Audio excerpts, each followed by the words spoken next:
नमस्कार, मैं राहुल यादव और स्वागत है आपका बुद्धा इंस्पायर्ड पर।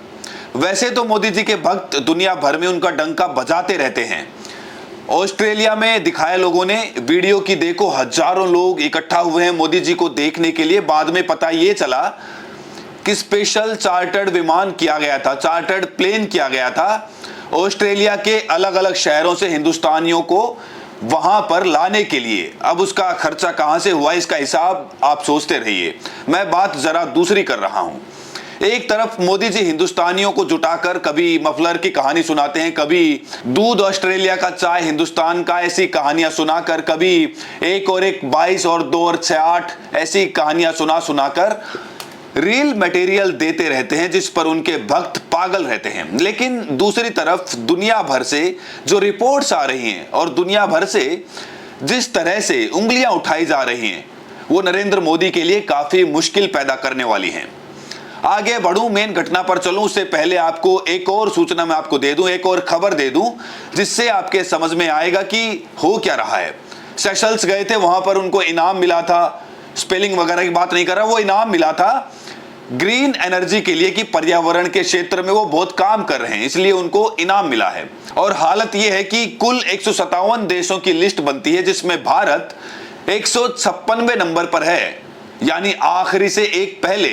और ये लिस्ट है ऐसे मुल्कों की जिन्होंने अपने पर्यावरण को खत्म कर दिया है, जिनके यहां पोल्यूशन और पर्यावरण से जुड़ी हुई समस्याएं लगातार बढ़ती जा रही हैं।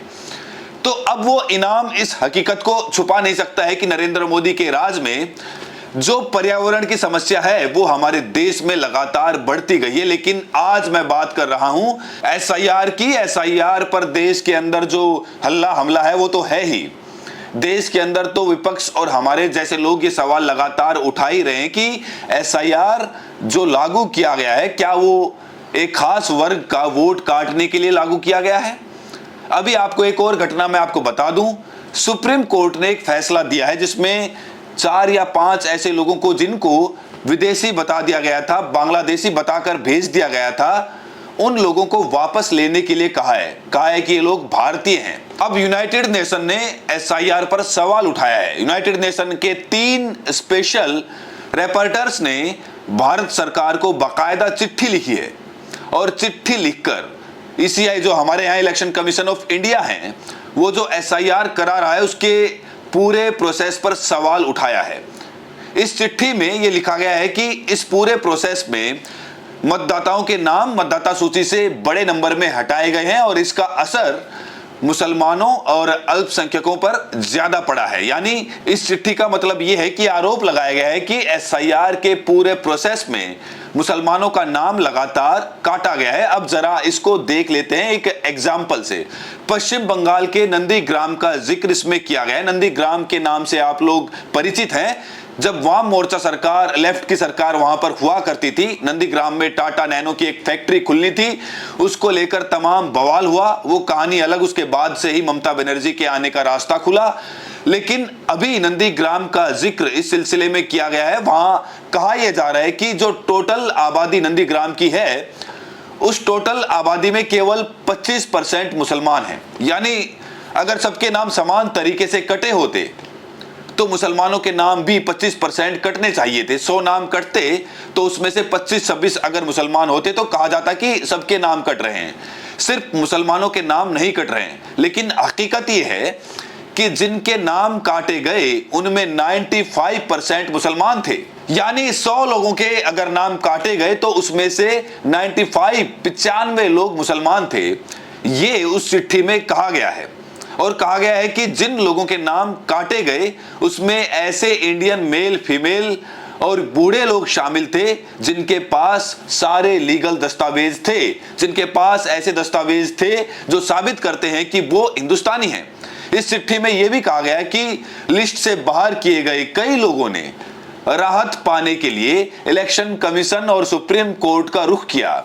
लेकिन सुप्रीम कोर्ट ने 6 अप्रैल 2026 को एसआईआर को रोकने से मना कर दिया। आपको याद होगा कि सुप्रीम कोर्ट ने कहा था कि जो लोग इस बार वोट नहीं कर पाए वो अगले साल वोट कर लेंगे।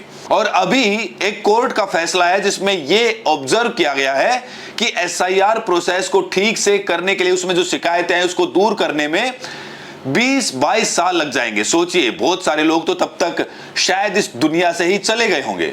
इस पत्र में जो चिट्ठी भेजी गई है, इसमें उन आरोपों की भी बात की गई है कि सरकारी दस्तावेजों में स्पेलिंग की मामूली गलतियां, जो माना जाता है कि क्लर्क की गलती से हो सकता है, किसी और की गलती से हो सकता है, बहुत सारे लोग पढ़े लिखे नहीं हैं।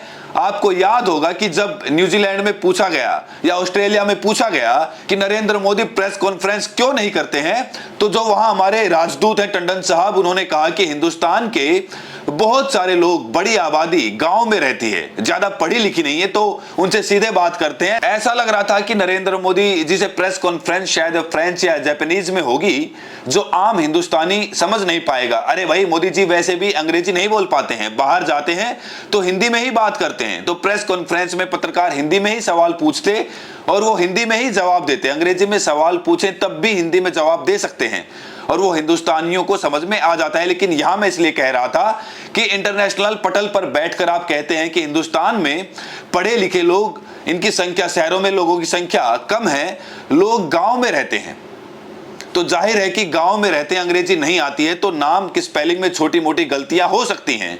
लेकिन उनको बेस बनाकर लोगों का नाम काट दिया गया वोटर लिस्ट से।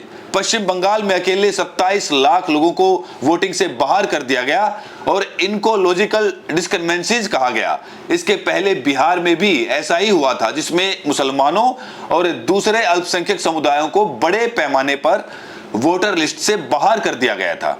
इसमें यह भी चिंता जताई गई कि एआई का इस्तेमाल किया जा रहा है, एआई डिटेक्शन वगैरह के लिए, जिससे गड़बड़ियां होना स्वाभाविक है। अब आप देखिए, एसआईआर का पूरा प्रोसेस चल रहा है, जब भी सवाल उठाओ तो विदेशी विदेशी विदेशी करने लगते हैं। हकीकत यह है कि यह पावर ही नहीं है इलेक्शन कमीशन ऑफ इंडिया के पास कि वो देशी विदेशी तय करे, लेकिन हो यह रहा है कि लोगों के नाम वोटर लिस्ट से कटने के बाद पासपोर्ट नहीं बन रहे हैं, यानी देश की एक बड़ी आबादी को वोटर लिस्ट से बाहर करने का पूरा खेल चल रहा है और इसका सबसे बड़ा खामियाजा भुगतना पड़ रहा है मुसलमानों को, अल्पसंख्यकों को और सरकार के खिलाफ रहने वालों को। यही नहीं, रिपोर्ट में यह भी कहा गया है कि एसआईआर का जब प्रोसेस चल रहा था तो उस समय जिस तरह के पॉलिटिकल बयान दिए गए, खास तौर पर जो गृह मंत्री अमित शाह हैं, उन्होंने जिस तरह का बयान दिया, ईसीआई के ऑफिसर्स ने जिस तरह का बयान दिया, जिसमें अवैध बांग्लादेशी जो माइग्रेंट्स हैं उनको निशाना बनाने की बात की गई, ये सीधे सीधे ऐसा लगता है कि प्रमोट करता है इस बात को कि मुसलमानों को लिस्ट से हटाया जाए। यूएन के जो एक्सपर्ट्स हैं उन्होंने कहा कि ये जो पूरा प्रोसेस है, जिसको डिटेक्ट, डिलीट और डिपोर्ट कहा जा रहा है, यानी पहले ढूंढो, उसके बाद उनका नाम एसआईआर में डिलीट करो, यानी कि वोटर लिस्ट से डिलीट करो, और उसके बाद उनको डिपोर्ट कर दो, यानी कि देश के बाहर भेज दो। ये जो पूरा खेल चल रहा है, इस पूरे खेल पर उसने चिंता जताई और यह भी कहा कि इस तरह की बयानबाजी रिलीजियस और नेशनल जो हेट है उसको बढ़ावा देने वाली हो सकती है, जो आईसीसीपीआर के आर्टिकल 20(2) के तहत प्रतिबंधित है। यूएन का ये आर्टिकल है जिसके तहत आप ऐसे भाषण नहीं दे सकते जो देश के अंदर धार्मिक या फिर नेशनल घृणा फैलाने की कोशिश करे। इस पर मुझे एक और चीज याद आई। अभी CNN पर एक इंटरव्यू की क्लिप वायरल हो रही है ओबामा की। ओबामा उसमें कह रहे हैं कि जिस तरह से मुसलमानों के खिलाफ अभियान चलाया जा रहा है उससे भारत एक बार फिर बढ़ सकता है, क्योंकि जहां भी अल्पसंख्यकों के खिलाफ इस तरह की हेट चलाई जाती है वो देश बढ़ जाते हैं। तो आप देखिए कि आपके यहाँ जो हो रहा है उसका जिक्र अब यूनाइटेड नेशन तक में होने लगा है।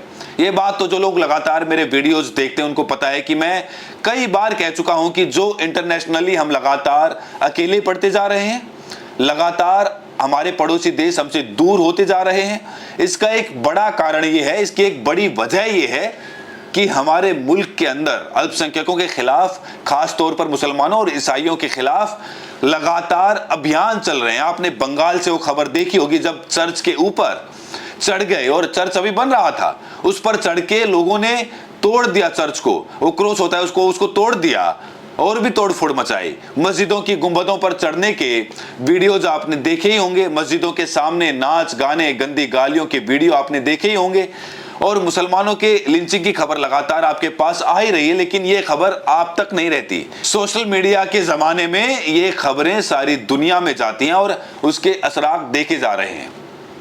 और वहीं अब जब ये मामला यूएन में पहुंच चुका है, वहां पर आयरिन खान और नाजिरा भानिया, इन दोनों रिपोर्टर्स ने जब ये चिट्ठी लिखी है और यूनाइटेड नेशन में मामला उठाया है, तो ऐसा नहीं है कि इससे कोई बड़ा फर्क पड़ जाएगा, लेकिन जो कहते हैं बॉल रोल करने लगी। अब ये मुद्दे इंटरनेशनल मंचों पर उठने लगे हैं कि भारत के अंदर अल्पसंख्यकों के खिलाफ अभियान चल रहा है, मुसलमानों और ईसाइयों के खिलाफ अभियान चल रहा है। इसीलिए ये जो चिट्ठी लिखी गई है, इस चिट्ठी में स्पष्टीकरण मांगा गया है भारत सरकार से, कई मुद्दों पर मांगा गया है, जिसका मैंने पहले जिक्र किया। उन मुद्दों पर भारत सरकार से बाकायदा एक्सप्लेनेशन मांगा गया है। और जब ये सब चल रहा है तो SY कुरैशी की किताब आई है, India and I 100 memories not a memoir. इसको जब आप पढ़ते हैं तो हमारे पूर्व प्रधानमंत्री मनमोहन सिंह की एक घटना इसमें आती है। कुल मिलाजुलाकर घटना यह है कि सलमान खुर्शीद साहब ने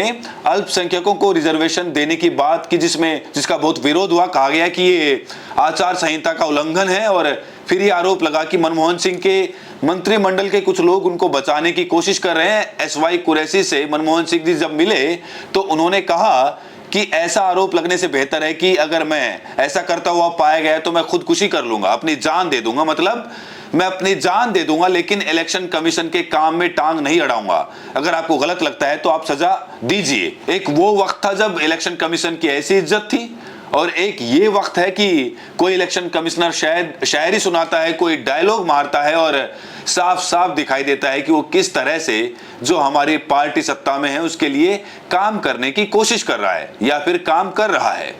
तो अभी तक मामला देश में था, अब ये मामला इंटरनेशनल हो चुका है। इंटरनेशनल डंका बजाने का शोर करने वाले क्या मानेंगे कि देश की इंटरनेशनल बेइज्जती हो रही है, और ये बेइज्जती इसलिए हो रही है कि मोदी सरकार सत्ता में बने रहने के लिए लोकतंत्र के साथ खिलवाड़ कर रही है। मुझे तो ये बात बिल्कुल साफ दिखाई देती है। आपको अगर दिखाई देती है तो कमेंट में बताइएगा, और अगर नहीं दिखाई देती तो क्यों, वो भी कमेंट में बताइएगा। आपके कमेंट्स, आपकी बातें मेरे लिए हमेशा इंपॉर्टेंट रहती हैं। मैं पढ़ता हूं और सोचता भी हूं। आज के लिए इतना ही। बहुत बहुत शुक्रिया, बहुत बहुत धन्यवाद।